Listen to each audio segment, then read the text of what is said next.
In today's video, we will be taking a look at my updated 2024 election prediction on the presidential level, the Senate level, and the governor's level. So without further ado, let's get right into today's video. Now starting with the presidential level, on your screen right now are the safe states for both sides, as well as the very much safe, likely states for both sides, or likely states I expect both parties to win by more than 10 percentage points for sure. Now, as you can see, Republicans are behind at 125, and Democrats are ahead at 209 electoral votes. So it makes sense to start off with Republicans' likely states. And first of all, the states of Iowa and Ohio.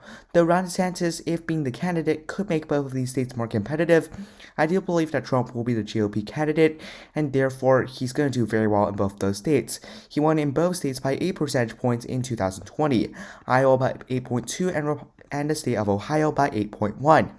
Trump has been able to do very well in both states in the rural regions that really Republicans previously have not been able to accomplish. So both those states will be the likely Republican category. Now for the next state will be the state of Texas. Now in 2020, the state of Texas was actually closer. Republicans only won by 5.6 points. However, that was actually notably better than what pundits expected. Many people expected Texas to go for Republicans by just a lean margin. And as it turned out, it was still a likely state, though it wasn't by the largest of all margins. That being said, Democrats actually funded a lot of money into the state of Texas, and they most certainly would not in 2024, given how poorly they did in 2020 compared to their expectations. Therefore, the state of Texas is probably going to be much Republican leading in 2024. Plus, I just don't think Biden will be that well liked in some of the suburban areas in the Fort Worth, Dallas region, as well as the Austin, Houston region, thus costing him some of the voters there, and therefore the state will probably go Republican by around 10 percentage points. A similar story goes in Florida. Democrats funded a lot of money into the state of Florida. But you can see that Trump defeated Biden by 3.3%, a significant margin, considering the last time Republicans had such a good margin in the state of Florida was in 2004, with George Bush being the Republican candidate. In fact, his brother was actually the governor of the state for quite a while. Thus speaking, Trump's margin was a very substantial one. And in 2022, Ron DeSantis was able to win the state on the governor's level by 17 points. He might as well be the presidential election candidate, in which case the state actually might be safe in the Republican category. Therefore, I'm going to give the state to Republicans by a likely margin. Finally, for Maine 2nd District, I'll give it to the Republicans likely. Biden was able to lose the state by 8 points against Donald Trump, so he should be able to do very well in this Maine 2nd Congressional District and probably win it by a likely margin. Now for some of the other states. For the likely Democratic states, that's pretty much it, but Maine's at-large vote will be in the likely Democratic category. Now the final states are going to be all lean or tilt for both sides. Let's start off with the state of Nevada. For the state of Nevada, I do expect Republicans and Democrats to both have a very good shot in the state. First off, Democrats did win the state by 2.4% in 2020. Nonetheless, areas like Las Vegas have been trending to the Republicans by slight margins, but nonetheless they are trends. And although Democrats have been doing better in counties like Washoe, I don't think that's going to be good enough to counter the trend. Also, Republicans can still do even better in some of the rural areas, which encounter Democrats' gains in areas like Washoe. Nonetheless, I don't believe that Republicans can overturn the 35,000 vote deficit, and therefore I'm going to give the state right now to the Democratic Party. Next state will be the state of Arizona. Now, presuming that Trump is the candidate, he's not the best candidate there in all means. However, speaking the state of Arizona, I just don't think that voters in Maricopa County really are very fond of Joe Biden. I don't think Democrats really have been doing the best in the state of Arizona because they have to appeal to suburban voters that are considered moderate by every means. And I just don't think that Joe Biden, someone who is pretty old in terms of his age, is going to be able to actually appeal to the voters in the state once again. Therefore, I have to give the state to Donald Trump. Now for the state of Georgia. Georgia is a very interesting one. It is a very close one, by all means. In 2020, Democrats won the state by 0.3%. In fact, a little bit less than that, just 0.23%. And it matters that it's only by a margin of around 12,000 votes. Again, I don't think Trump is very well liked here, but the Democratic turnout in black voter regions have been down. The reason being that Biden only has around a 65 to 70% approval rating among black voters, despite 90% of them voting for Joe Biden in 2020. So black turnout is going to be lower, despite really black voters overwhelmingly supporting Joe Biden. I just don't think the turnout will be high enough for him to actually win the state of Georgia. So that will be a state that goes to Republicans by a total margin. Now for the state of North Carolina, I do think that the state of North Carolina is going to go for the Republicans. First off, Trump did win the state by 1.3% in 2020, and I don't see Trump losing the state that he won in 2020. Therefore, I'm going to give the state to the Republicans by a lean margin, or by around 3 percentage points. So pretty much Democrats have to sweep the rest of the board.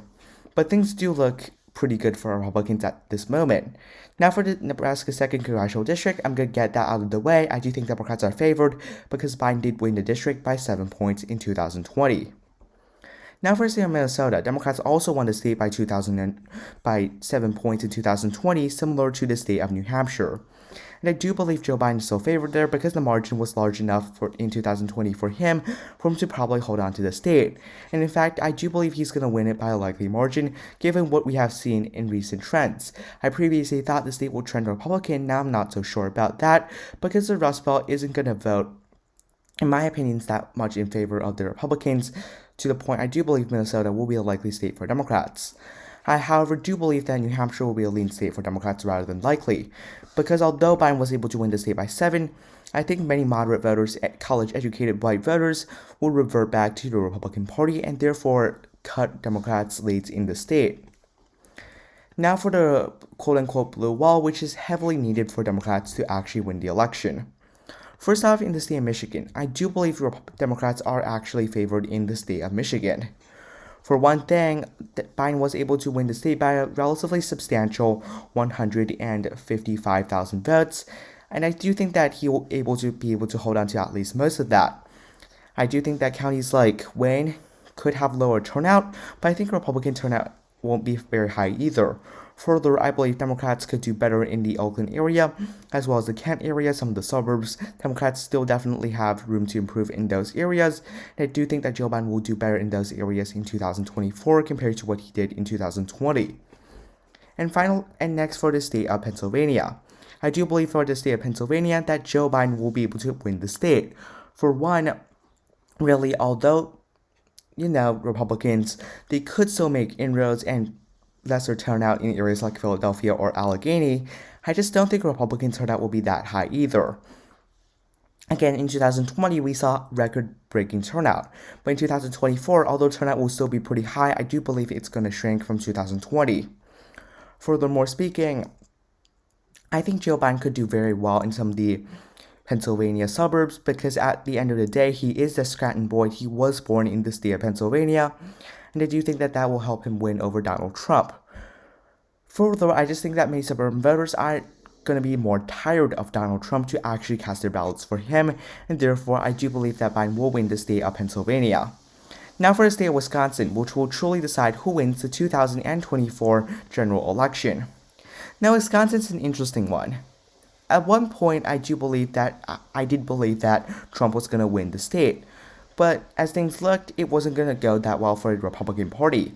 First off, Michigan, Pennsylvania, and Wisconsin typically vote together. So if Michigan and Pennsylvania vote blue, it does look like that Wisconsin might as well vote blue. And as well as that, I don't think the Republicans could actually make that much inroads in the rural areas.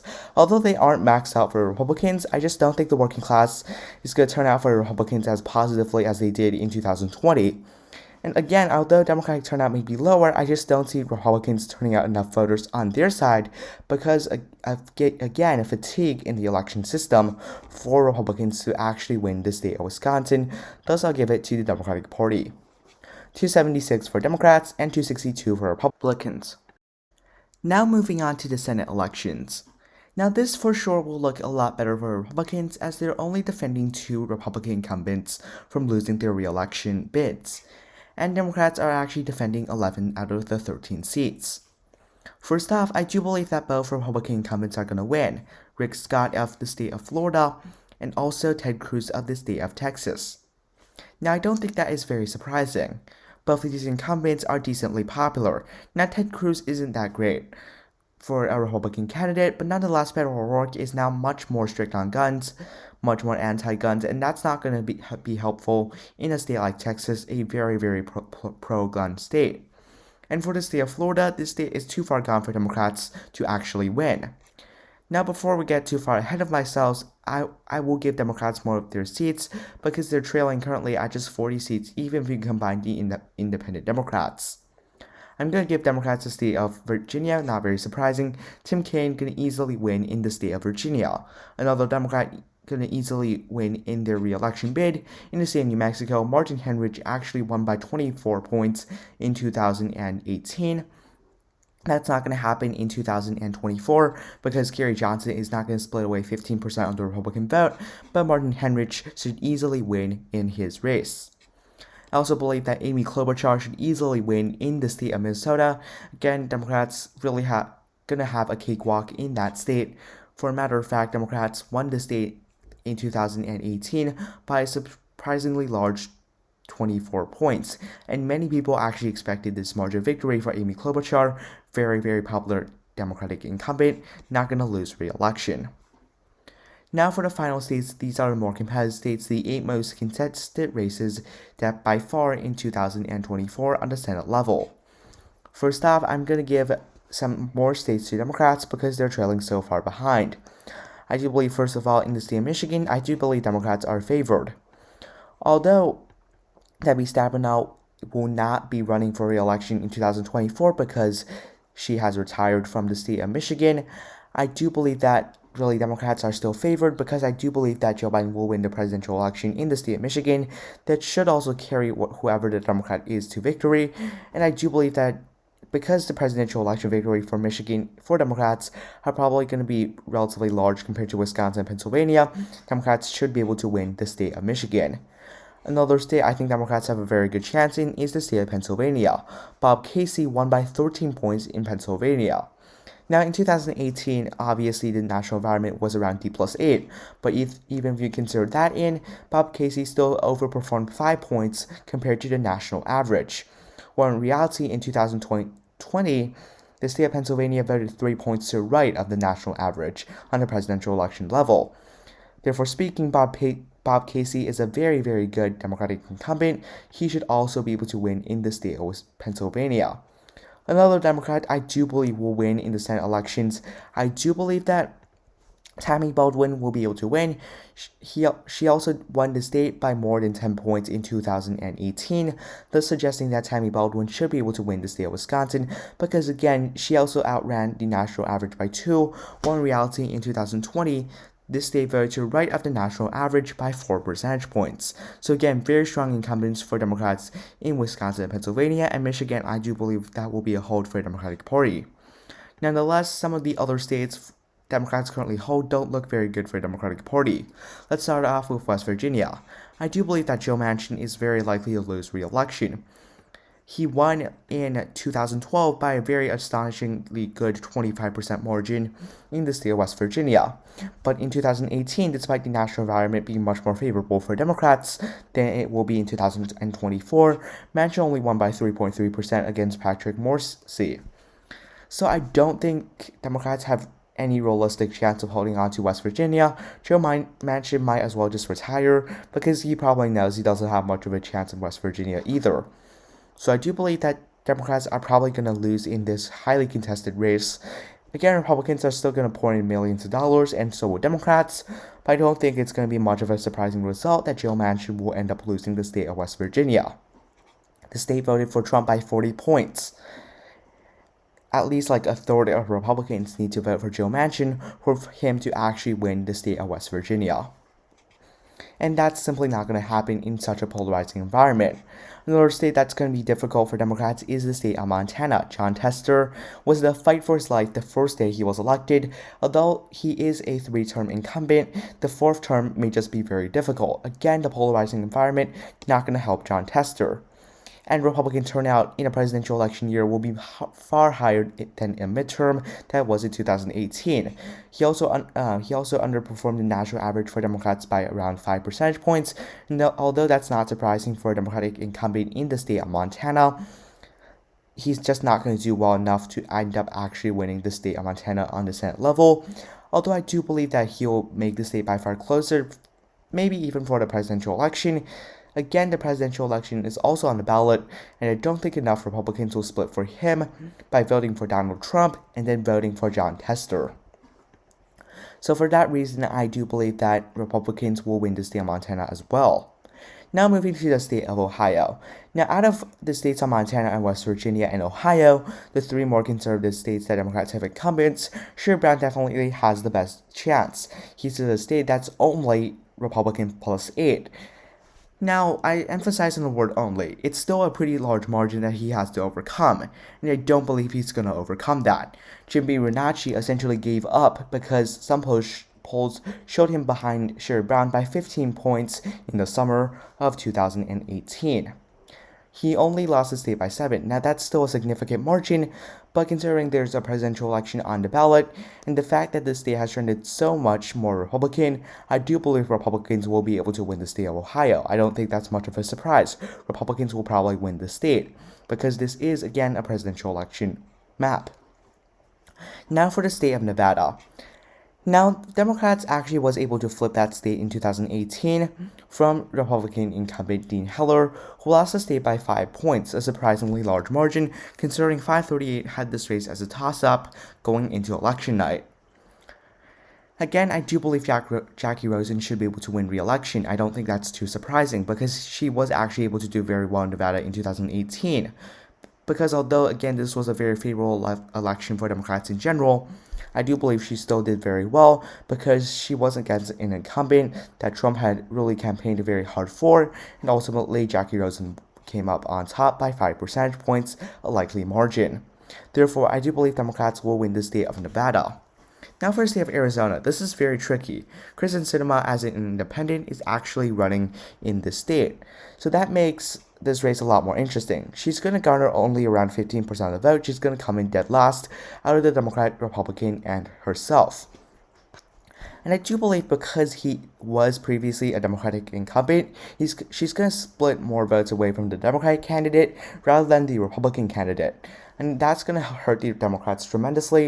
And I do believe that Kyrsten Sinema will end up hurting the Democrats enough for them to lose the state of Arizona.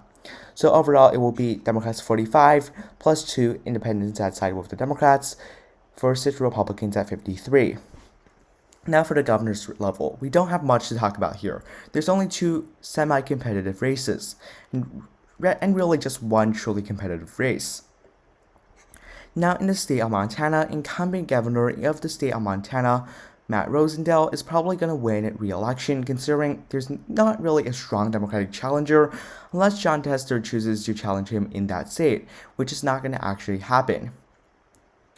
And again, Democrats were not able to do that well here in 2020, so I don't think they're going to do well in 2024, especially with a Republican incumbent. I do believe Republicans will be able to win the state of Montana. Finally, the state of North Carolina. Roy Cooper is term limited, which means this race is an open race. Democrats don't have the incumbency advantage. Nonetheless, because this is an open race with a Democratic incumbent previously in, and Roy Cooper was a pretty popular governor in the state of North Carolina, I do believe Democrats are still narrowly favored. Now, this race could really go either way because we don't know much about the candidates. No one has actually announced they will run for the 2024 governor election in the state of North Carolina, so it's still very early on, but as of right now, I give this race to the Democratic Party. Thank you for watching. Have a nice day. Goodbye.